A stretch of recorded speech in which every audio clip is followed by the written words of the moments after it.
الحمد لله وكفى وسلام على عباده الذين اصطفى أما بعد قال النبي صلى الله عليه وسلم العلم صلاحي أو كما قال عليه الصلاة والسلام اللهم صل على سيدنا محمد وعلى آل سيدنا محمد وبارك وسلم۔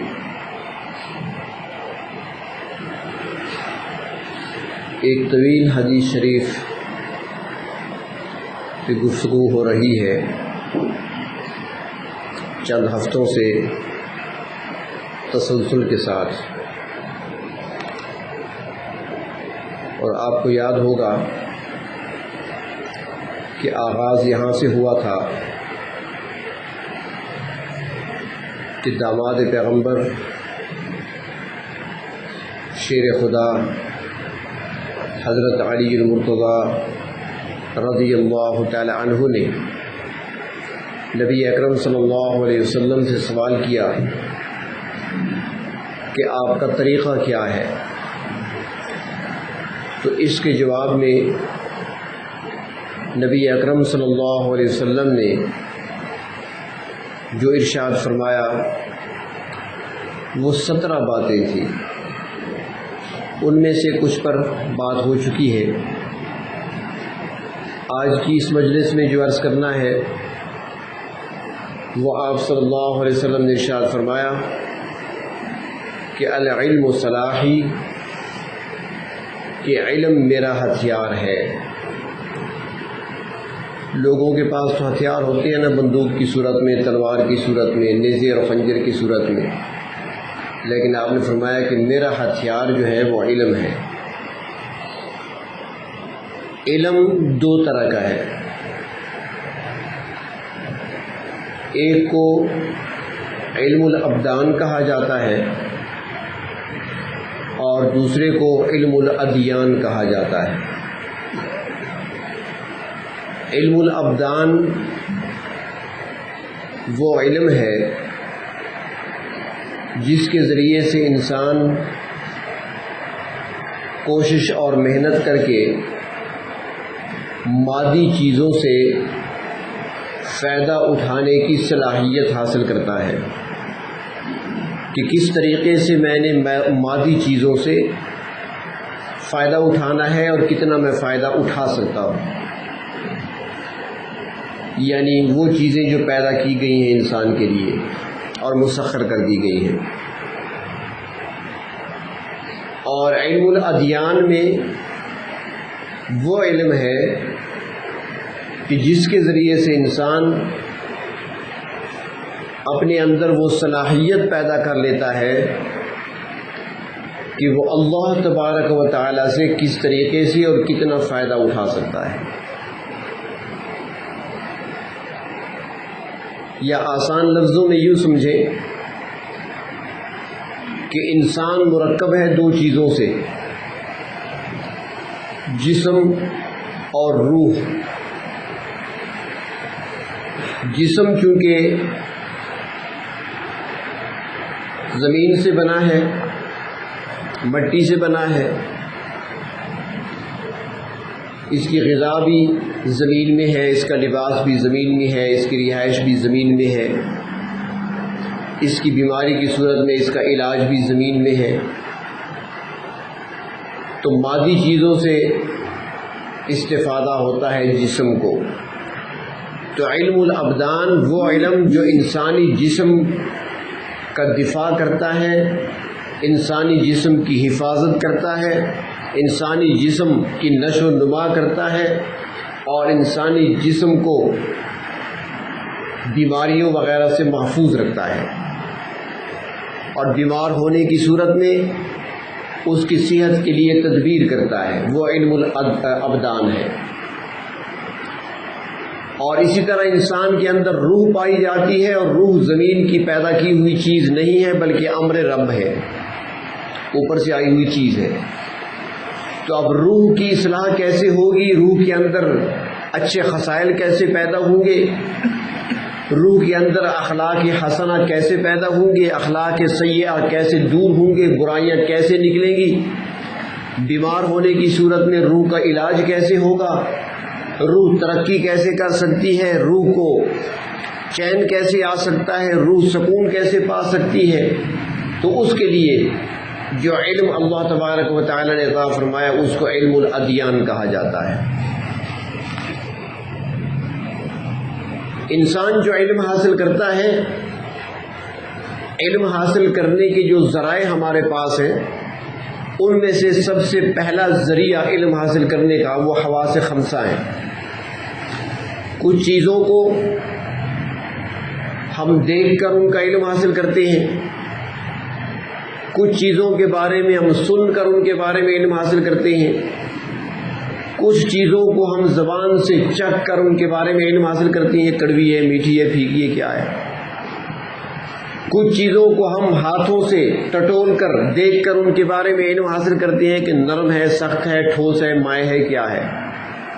تو حواس خمسہ یعنی سونگھنے کی قوت، دیکھنے کی قوت، چکھنے کی قوت، سننے کی قوت اور چھونے کی قوت، یہ 5 ذرائع ہمارے پاس ہیں جن کا حواس خمسہ کہا جاتا ہے. لیکن ان کے ذریعے حاصل ہونے والا علم ناقص ہوتا ہے. سنی ہوئی بات غلط ہو سکتی ہے، جو کانوں سے سنا ہے وہ غلط ہو سکتا ہے، اور ہمارے ہاں تو خیر غلط ہی ہوتا ہے، ہمارے ہاں اکثر غلط ہی ہوتا ہے. یہ ابھی پچھلے ہفتے کی بات ہے، شاید جمعرات کو کچھ دوستوں کے ساتھ بیٹھنا ہوا تو جو ہی ملاقات ہوئی تو کہنے لگے کہ پہلے ہمارے مسئلے کا جواب دے دیں، اس کے بعد باقی باتیں بعد میں ہوں. میں نے کہا جی بتائیں. انہوں نے کہا کہ بھئی اونٹ کی قربانی کی جا سکتی ہے. میں نے کہا کی جا سکتی ہے. تو اونٹ میں زیادہ سے زیادہ کتنے حصے ہوتے ہیں؟ میں نے کہا 7 ہوتے ہیں. اس نے کہا آپ نے تو کہا 14 ہوتے ہیں. میں نے کہا کب کہا ہے؟ ابھی آپ پوچھ رہے ہیں، ابھی بتا رہا ہوں، میں تو نہیں بھولا، میں نے ابھی 7 ہی کہا ہے. اس نے کہا اب نہیں، فلاں شخص کو آپ نے کہا تھا. میں نے کہا نہیں، مجھ سے اس نے پوچھا ہی کبھی نہیں ہے. اس نے کہا وہ کل ہمارے ساتھ یہاں بیٹھا رہا، وہ قسم کھانے کو تیار تھا کہ قاضی صاحب نے کہا ہے کہ 14 حصے ہیں. میں نے کہا میرے علم میں نہیں ہے، اور میں آج کی بات تو نہیں کر رہا، میں تو کئی سال پہلے پڑھ چکا ہوں، مدرسے میں طالب علمی دور میں پڑھا تھا، اسی وقت سے یاد ہے. یہ تو نہیں کہ میں نے آج کتاب دیکھی ہے، یہ تو پڑھی ہوئی چیزیں ہیں مدرسوں کے ہمارے. تو کانوں کی سنی ہوئی بات غلط ہو سکتی ہے، آنکھوں سے دیکھی ہوئی بات بعض اوقات غلط ہو سکتی ہے، جو ہم سمجھ رہے ہوتے ہیں وہ نہیں ہوتا. اس طرح زبان سے چکھی ہوئی بات غلط ہو سکتی ہے. جس کا اپنا معدہ خراب ہو اس کو تو میٹھی چیز بھی کھٹی لگے گی. یرکان کا مریض ہو نا، اس کو ہر چیز کڑوی لگتی ہے. اس کو گڑ چکھائیں کہے گا کڑوا ہے، چینی چکھائیں کہے گا کڑوا ہے، کڑوی ہے، میٹھا دیں کہے گا کڑوا ہے. اس کے اپنے منہ کا ذائقہ کڑوا ہوتا ہے. تو یہ ذرائع جتنے بھی ہیں یہ ناقص ہیں. ہاتھ سے ٹٹول کر دیکھیں، وہ کہتے ہیں نا کہیں پر کوئی نابینا تھے 2-3 تو اکٹھے ہوئے، انہوں نے کہا ہاتھی کا بڑا نام سنا ہے، لوگوں سے کہا ہمیں ہاتھی دکھاؤ. تو ایک جگہ ہاتھی آیا ہوا تھا، یہ لے جاتے نا چڑیا گھر والے دوسرے کہیں پر. تو انہوں نے کہا وہ آپ کو ہاتھی دکھائیں. اب دیکھ تو نہیں سکتے تھے، آنکھیں تو تھی نہیں، بینائی تو تھی نہیں. تو ایک نے جو ہے اس کے ہاتھ جب پھیرا نا، کان اس کا ہاتھ میں آ گیا. اس نے کہا اچھا اب سمجھ گیا، ہاتھی جو ہے چھاج کی طرح ہے. چھاج جانتے ہیں آپ نے؟ دیکھیں گے پرانے زمانے میں اس میں گندم صاف کیا کرتے تھے، کان بڑے بڑے ہوتے ہیں ہاتھی کے. اس نے کہا چھاج کی طرح یہ تو. دوسرے کا ہاتھ اس کے ٹانگ پہ پڑا، اس نے ایسے دیکھا نا ہاتھ لگا، اس نے کہا نہیں یار چھاج کہاں، یہ تو پلر کی طرح ہے. ہماری مسجد کی پلر بھی اس طرح کی ہے. تو ہاتھوں کا چھوا ہوا غلط ہو سکتا ہے. حواس خمسہ کے ذریعے سے حاصل ہونے والا علم 100% درست نہیں ہو سکتا. تو اللہ تبارک و تعالیٰ نے اس سے بڑھ کر ایک چیز ہمیں عطا فرمائی ہے جس کو عقل کہا جاتا ہے. اس کے ذریعے سے انسان علم حاصل کرتا ہے. لیکن بعض اوقات عقل بھی دھوکہ کھا جاتی ہے، عقل بھی بعض اوقات دھوکہ کھا جاتی ہے. غلطی ہو جاتی ہے عقل سے بھی، تو عقل کے ذریعے سے حاصل ہونے والا علم بھی ناقص، کامل نہیں، اور اس لیے کہ عقل کی اپنی حد ہے، وہاں تک تو عقل کام کرتی ہے، اس حد سے آگے عقل کام نہیں کرتی، پھر انسان کی سوچ وہاں تک نہیں جا سکتی۔ تو اللہ تبارک و تعالیٰ نے پھر ایک ایسا علم عطا فرمایا کہ جو عقل سے بھی بڑھ کر ہے، حواس خمسہ سے بھی بڑھ کر ہے، اور ایسا علم جس کے اندر شک و شبہ کی گنجائش ہی نہیں رہتی، کسی قسم کا شک نہیں پایا جا سکتا، اور وہ علم انبیاء علیہ السلام کے ذریعے سے انسانیت کو ملا ہے، جس کو علم الوحی کہا جاتا ہے۔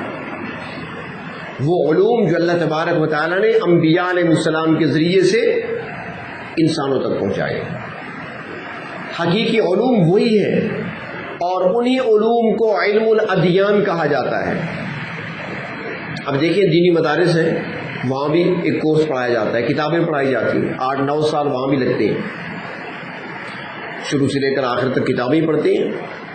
اسکولوں اور کالجوں کے اندر بھی کتابیں پڑھائی جاتی ہیں، وہاں پر پڑھایا جا رہا ہے، وہ بھی پڑھ رہے ہیں، وہ بھی پڑھ رہے ہیں، یہاں بھی کئی سال گزار دیتے ہیں اسکولوں میں 10ویں تک، پھر کالج کی زندگی ہے، یونیورسٹی کی زندگی ہے، اس طرح مدارس کے اندر 8-9 سال تک لگتی ہیں، پھر عالم بن جاتا ہے۔ اس کے آگے مزید اگر وہ کسی شعبے کے اندر مزید تخصص کرنا چاہے، اسپیشلائزیشن کرنا چاہے تو وہ کر سکتا ہے، چاہے فقہ میں کرے، چاہے تفسیر میں کرے، چاہے حدیث میں کرے، تو اس میں کر سکتا ہے، اسپیشلسٹ بن جاتا ہے پھر اس شعبے کا، جس کو آپ لوگ مفتی کہتے ہیں۔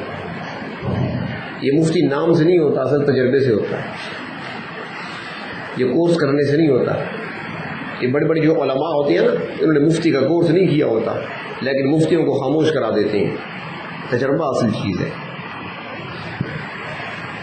تو یہ مدارس کے اندر بھی ایک ترتیب چلتی ہے کلاسز کی، اور پڑھایا جاتا ہے وہاں پر بھی، اور اسکولوں کے اندر بھی پڑھایا جاتا ہے۔ اگر کوئی آپ سے پوچھے کہ بھئی وہ بھی پڑھ رہے ہیں وہ بھی پڑھ رہے ہیں، فرق کیا ہے؟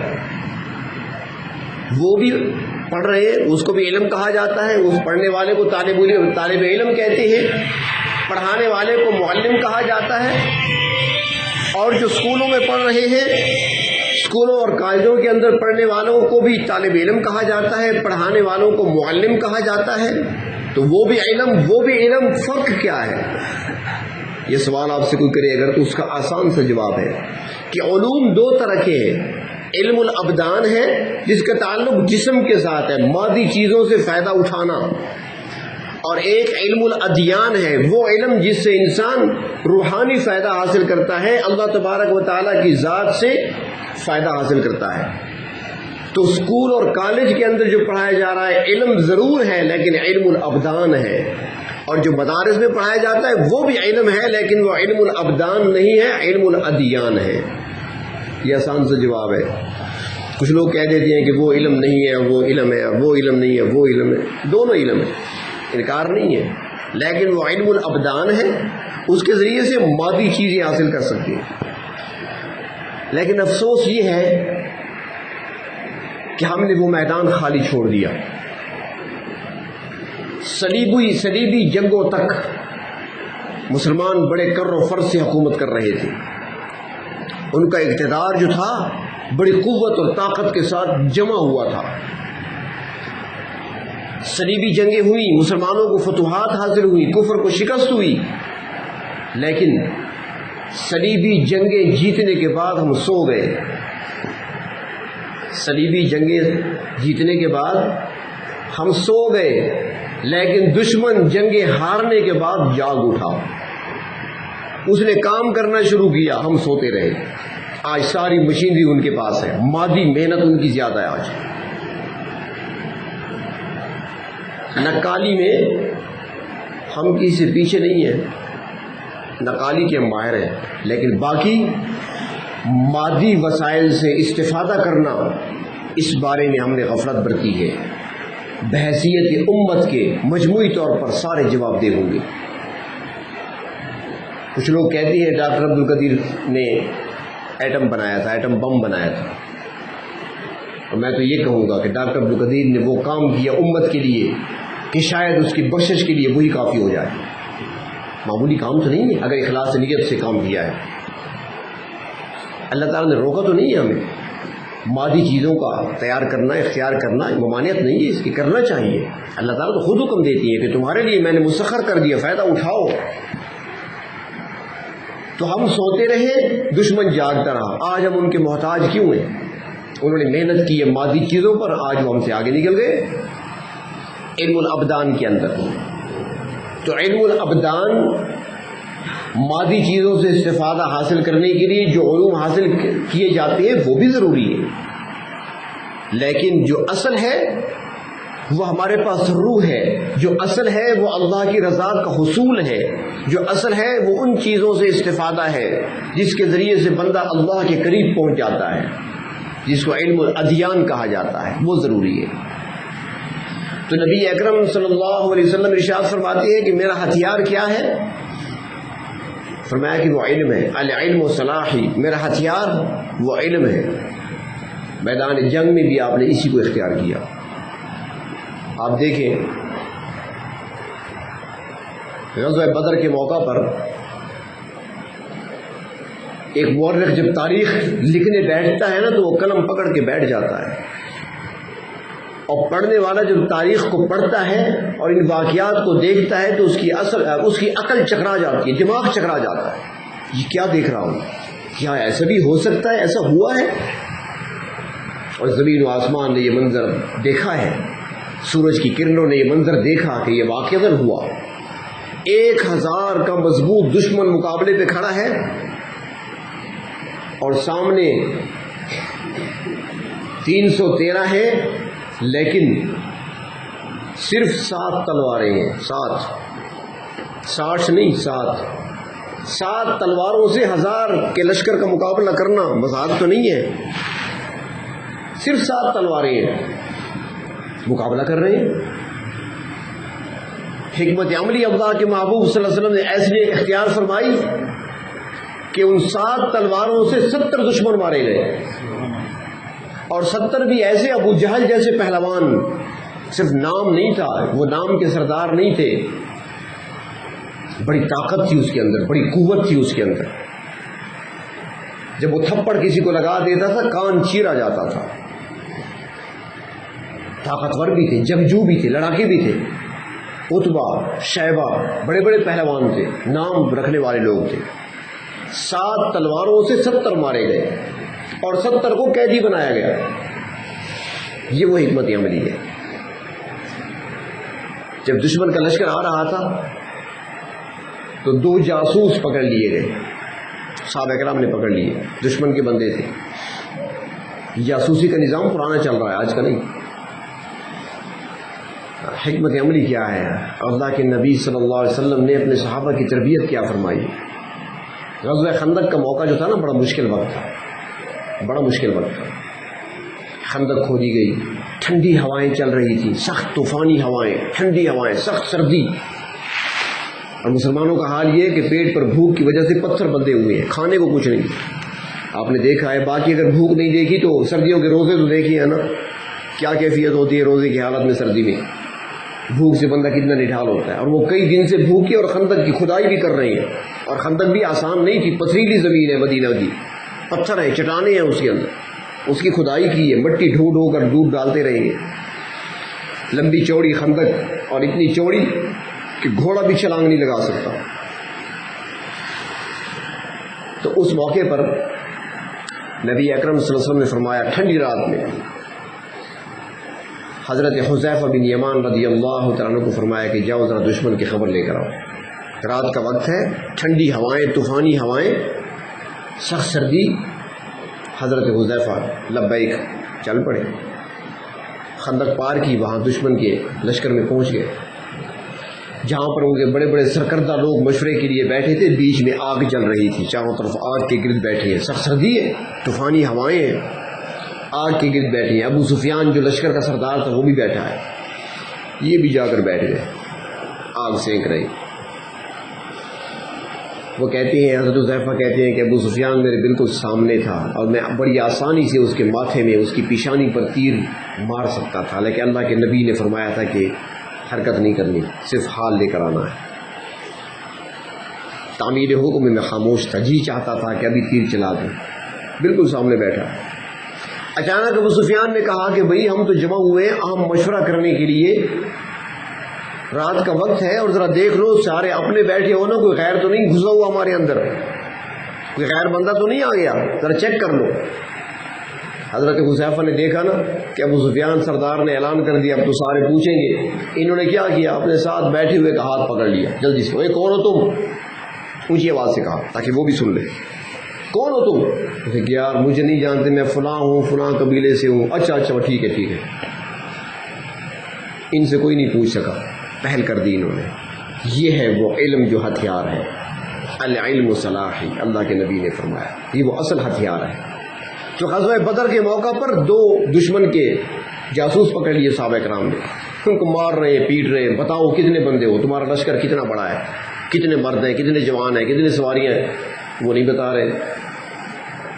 اللہ کے رسول صلی اللہ علیہ وسلم کی نظر پڑ گئی، فرمایا ادھر لے آؤ میرے پاس، کیوں مار رہے ہو بیچاروں کو، کچھ نہ کہو، بیٹھو بھائی، کیا ہوا؟ انہوں نے کہا جی ہم سے پوچھ رہے ہیں کتنے بندے ہیں تمہارے، کتنا لشکر ہے، کتنی تلواریں ہیں، کتنے نیزے، کتنے خنجر، ہم کیوں بتائیں؟ آپ نے فرمایا نہ بتاؤ بھائی، یہ کوئی بتانے کی باتیں ہیں، کون بتاتا ہے، نہ بتاؤ۔ اچھا یہ بتاؤ بھوکے تو نہیں رہتے، کھاتے تو ہو نا، کھلا رہے ہیں تمہیں اچھی طرح کہ نہیں کھلا رہے؟ انہوں نے کہا جی کیوں نہیں، سردار ہمیں خوب کھلا رہا ہے، ابو جہل سردار تھا، خوب کھلا رہا ہے۔ فرمایا اچھا کتنے جانور روز ذبح کر لیتے ہو، کھا لیتے ہو؟ اس نے کہا جی 100 جانور کھا لیتے ہیں۔ فرمایا سمجھ گیا، تمہاری تعداد 1000 ہے۔ جو صحابہ کرام مار پیٹ کر معلوم نہیں کر سکتے تھے، آپ نے باتوں میں معلوم کر کے بتا دیا کہ 100 جانوروں کو، ایک جانور کو 100 بندہ کھا سکتا ہے، تو 100 جانور ذبح کرتے ہیں، یعنی 100 اونٹ ذبح کرتے ہیں تو 1000 بندے، اور 1000 کا لشکر ہی تھا۔ یہ آپ صلی اللہ علیہ وسلم کی وہ علمی کمالات ہیں۔ اگر دیکھا جائے تو تاریخ حیران ہے، تاریخ انسانی میں آپ کو ایسا انقلاب کوئی نظر نہیں آئے گا سوائے اس انقلاب کے جس کو انقلاب محمدی کہا جاتا ہے صلی اللہ علیہ وسلم۔ دنیا میں بڑے بڑے انقلابات آئے، اور ہر انقلاب جب آتا ہے زمین پر تو خون کی ندیاں بہاتے ہوئے آتا ہے۔ صلیبی جنگوں میں دیکھ لیں، باقی جنگوں میں دیکھ لیں، ہٹلر کا انقلاب دیکھیں، روس کا کمیونزم کا انقلاب دیکھیں، ابھی کے حالات دیکھ لیں، عراق کی جنگ کو دیکھ لیں، افغانستان کی جنگ کو دیکھ لیں، کتنا خون بہایا گیا، لاکھوں انسان لقمہ اجل بنے، لاکھوں انسانوں کو مارا گیا، بمباری کی گئی، اور اس سے قبل بھی، بلکہ بہت پرانی تاریخیں بھی یہی بتاتی ہیں۔ سکندر کے دور کو دیکھ لیا جائے، کس طرح کے انقلاب آئے تھے، جنگ کس طرح ہوتی تھی۔ حضرت سلیمان علیہ السلام جب خط لکھتے ہیں ملکہ کو، بلقیس کو، جب خط پہنچتا ہے بلقیس کے پاس، سرداروں کو جمع کر لیتی ہے، مشورہ دو، ایک بادشاہ کا خط آیا ہے، کیا لکھا ہے؟ انہو من سلیمان انہو بسم اللہ الرحمن الرحیم، خط لکھا ہوا قرآن پاک کے اندر، وہ خط موجود ہے۔ سرداروں سے کہا مشورہ دو، کیا کریں، ہمارے پاس فوج ہے، ہمارے پاس اسلحہ بھی ہے، ہمارے پاس طاقت اور قوت بھی ہے، بتاؤ کیا کریں۔ سردار کہنے لگے، وہ عورت تھی نا، ملکہ تھی، بادشاہ بنی ہوئی تھی، تخت شاہی پر بیٹھی تھی۔ سرداروں نے کہا کہ ہم آپ کے تابعدار ہیں، جیسے آپ کہیں گی، تخت شاہی پہ آپ ہیں، آپ کا حکم چلے گا، ہم حاضر ہیں، لڑنا ہے تو ہم لڑنے کے لیے تیار ہیں، ہماری جانیں حاضر ہیں، آپ حکم دیں۔ پھر وہ ملکہ کہنے لگی کہ وہ ساری باتیں ٹھیک ہے، جو مردی اور تمہاری وہ شجاعت اور بہادری اپنی جگہ، لیکن یہ سوچ لو، ان الملوک اذا دخلوا قریۃ افسدوها وجعلوا اعزۃ اہلها اذلہ، کہ جب بھی بادشاہ کسی قوم میں، کسی ملک میں فاتح بن کر داخل ہوتے ہیں، وہاں پر پھر خرابی پیدا ہوتی ہے، ہر طرف خون بہتا نظر آتا ہے، اور پھر وہاں پر عزت داروں کی عزتیں محفوظ نہیں رہتی، عزت دار بے عزت ہو جایا کرتے ہیں، پگڑیاں اچھالی جاتی ہیں، دوپٹے تار تار ہوتے ہیں، عزتیں لوٹی جاتی ہیں، کھیتیاں برباد ہوتی ہیں، سروں کو کاٹا جاتا ہے، فساد بپا ہوتا ہے زمین پر جب بادشاہ فاتح بن کر داخل ہوتے ہیں۔ اس وقت کہا تھا ملکہ بلقیس نے۔ تو ہر دور میں انقلاب آیا، لیکن تاریخ انسانی میں ایسا انقلاب جو مختصر وقفے میں آیا، مختصر عرصے میں، 23 سال کے مختصر عرصے میں پورے عرب پر جو چھا گیا، ایسا انقلاب۔ جنگیں بھی ہوئیں، لڑائیاں بھی ہوئیں۔ 27 جنگیں تو وہ ہیں جس میں نبی اکرم صلی اللہ علیہ وسلم خود بنفس نفیس شریک ہوئے، اور 80 کے قریب لڑائیاں آپ صلی اللہ علیہ وسلم کی حیات طیبہ میں وہ ہیں کہ جس میں آپ خود شریک نہیں ہوئے، صحابہ کرام کو بھیجا۔ وہ غزوات بھی ہیں، 80 کے قریب وہ ہیں، 27 میں آپ خود شریک ہوئے، یعنی 100 سے زیادہ جنگیں لڑی گئیں، پورے علاقے فتح ہوئے۔ حنین کا محاذ فتح ہوا، طائف فتح ہوا، مکہ فتح ہوا، قبائل فتح ہوئے، غطفان کا قبیلہ فتح ہوا، دوسرے قبائل فتح ہوئے، خیبر فتح ہوا۔ لیکن ان تمام جنگوں میں اتنا بڑا انقلاب، لیکن یہ خونی انقلاب نہیں تھا۔ اتنا بڑا انقلاب آیا، لیکن نبی اکرم صلی اللہ علیہ وسلم کی حیات طیبہ میں جتنی اسلامی جنگیں لڑی گئیں، یعنی 100 کے قریب یا 100 سے کچھ زیادہ جنگیں لڑی گئیں، ان تمام جنگوں اور لڑائیوں میں دونوں طرف سے کفار کے بھی جو ہلاک ہوئے وہ بھی، اور جو مسلمانوں کے شہید ہوئے وہ بھی، تمام کی تعداد کو دیکھا جائے تو 1050 ہے۔ صرف 1050 انسانوں کی جانیں گئیں اور اتنا بڑا انقلاب آیا۔ تاریخ اس کی مثال پیش کرنے سے قاصر ہے۔ تو یہ کیا تھا؟ فرمایا العلم صلاحی، میرا ہتھیار علم ہے۔ حکمت عملی ایسی، صحابہ کرام فرماتے ہیں کہ آپ جب کسی علاقے کی طرف کوچ فرماتے تھے، کوئی جنگی مہم ہوتی تھی، روانہ ہونے لگتے تھے، تیاری کا حکم دیتے، ہم تیار ہو جاتے، تو آپ پوچھا کرتے تھے کہ وہ فلاں راستے میں جو کنواں آتا ہے کیا نام ہے اس کا؟ بتاتے جی فلاں کنواں ہے، ٹھیک ہے۔ اس سے آگے کنواں کہاں پہ آتا ہے؟ بتاتے جی اس سے آگے کنواں اتنے فاصلے پر ہے، 2 دن کی مسافت پر فلاں جگہ کنواں ہے، پھر اس سے آگے فلاں جگہ۔ اچھا ٹھیک، یہ آپ پوچھ رہے ہوتے۔ مثال کے طور پر میں آپ سے پوچھوں کہ قریشی موڑ کہاں پہ ہے، اب آپ بتائیں گے کہ وہ اس طرف ہے، سب کا دھیان اسی طرف ہوگا۔ اچھا یہ اس کے بعد یونیورسٹی کہاں پہ ہے، آپ بتائیں گے فلاں جگہ ہے۔ یہ درابن کہاں پہ ہے، یہ ساری تفصیل بتائیں گے۔ تو آپ اس طرح پوچھتے تھے، لیکن جب صبح روانگی ہوتی تھی وہ اس طرف نہیں ہوتی تھی، وہ اس طرف ہوتی تھی، کسی کو پتہ ہی نہیں چلتا تھا کہ جانا کہاں ہے۔ یہ وہ حکمت عملی تھی۔ کسی کو نہیں معلوم ہوتا تھا کہ آپ صلی اللہ علیہ وسلم نے ارادہ تو کر لیا، تیاری ہم نے کر لی ہے، نکلنا کس طرف ہے کوئی پتہ نہیں۔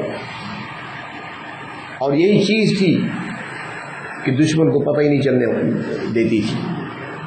اور آپ بہت سارے علاقے ایسے ہوئے کہ آپ جب پہنچتے تھے وہاں پر، رات کو جب پہنچتے قریب تو فرماتے کہ رات کے وقت حملہ نہیں کرنا، صبح داخل ہو گئے، رات کو کچھ نہیں کہنا۔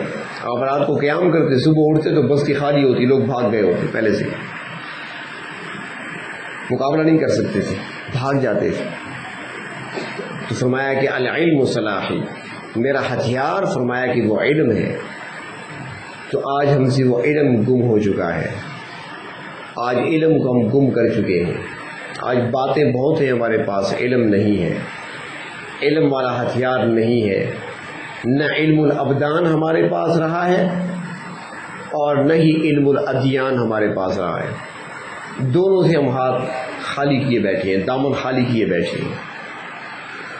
تو آج ضرورت ہے اس چیز کی کہ علم الابدان، اس کی بھی ضرورت ہے، لیکن ضروری نہیں ہے کہ اس کے لیے آپ جو ہے وہ داڑھی مڑوا کے جانا پڑے گا، نہیں، داڑھی کے ساتھ بھی سارے کام ہو سکتے ہیں، پابند شریعت ہو کر سارے کام ہو سکتے ہیں۔ جو پہلے ہمارے گزرے ہیں وہ علماء تھے، بیک وقت محدث بھی ہوتے تھے، قرآن کے مفسر بھی ہوتے تھے، اور سائنسی علوم کے ماہر بھی ہوتے تھے۔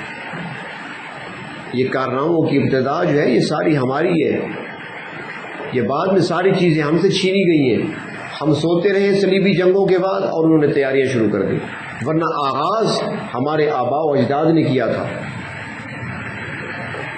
بلکہ ایک چھوٹی سی چھوٹی چیز کو دیکھیں، مثلا یہ اینک ہے نا، نظر کے لیے استعمال کرتے ہیں شیشہ، اس شیشے کی ایجاد بھی مسلمان کی ہے۔ آنکھ کا سب سے پہلا آپریشن مسلمان نے کیا تھا۔ اب ساری مہارت ان کے پاس ہے، ہمارے پاس کچھ نہیں ہے۔ آنکھ کا سب سے پہلا آپریشن مسلمان ڈاکٹر نے کیا تھا، اور باقاعدہ مدرسے کا پڑھا ہوا تھا۔ اور ایسے ایسے کمالات انہوں نے دکھائے کہ اس وقت کے بادشاہ بھی حیران ہو جاتے تھے. ہر لحاظ سے ان کے اندر کمال پایا جاتا تھا. اللہ تبارک و تعالیٰ نے ذہانت عطا فرمائی تھی, وہ کام میں لگے ہوئے تھے. عباسی دور میں ایک شخص نے محنت کی اور محنت کرنے کے بعد اس نے ایک ایسا آلہ ایجاد کیا اور وہ بادشاہ کے دربار میں لے کر آ گیا. اس نے کہا بادشاہ سلامت, ایک عجیب چیز آپ کو دکھاؤں. بھائی کیا دکھاتے ہیں؟ اس نے کہا اجازت ہے میں اس کو کھولوں ذرا. کہا جی کھولیں. اس میں سے آوازیں نکلی, وہ ایسی آوازیں نکلی کہ اس کا ایسا اثر ہوا کہ جتنے درباری تھے سارے رونے لگ گئے. سب کو رلا دیا اس نے, آواز ہی ایسی تھی کوئی, سارے رونے لگ گئے. بادشاہ بھی آنسو پوچھ رہا ہے. اس کے بعد اس نے پھر وہ اسے بدلا تبدیل کیا, الٹ کر کے پھر کوئی اور آوازیں نکلی. جب وہ آوازیں نکلی تو سارے درباری بادشاہ سمیت کہہ کے لگا کر ہنسنے لگے. بادشاہ نے کہا کیا بنایا تم نے؟ اس نے کہا یہ چیز بنائی ہے. تو اس قسم کی چیزیں یہ مسلمان ہی تیار کیا. بہت ساری چیزیں کس چیز کا نام لوں. وہ سائنسی علوم جو پڑھائی جاتی ہیں ان کو اگر دیکھا جائے تو بہت ساری چیزیں آپ کو ایسی ملے گی کہ ان کا آغاز مسلمان نے کیا ہے. اور یہ جو ہوائی جہاز اڑتا نظر آتا ہے نا, یہ سب سے پہلے اس کا آغاز کرنے والا مسلمان ہے. ایک مسلمان تھا, ایک پہاڑی سے اس نے پر لگا کر چھلانگ لگائی تھی دوسری پہاڑی تک, اپنے پروں کے ذریعے سے اڑا تھا. حضرت امیر معاویہ کے دور میں.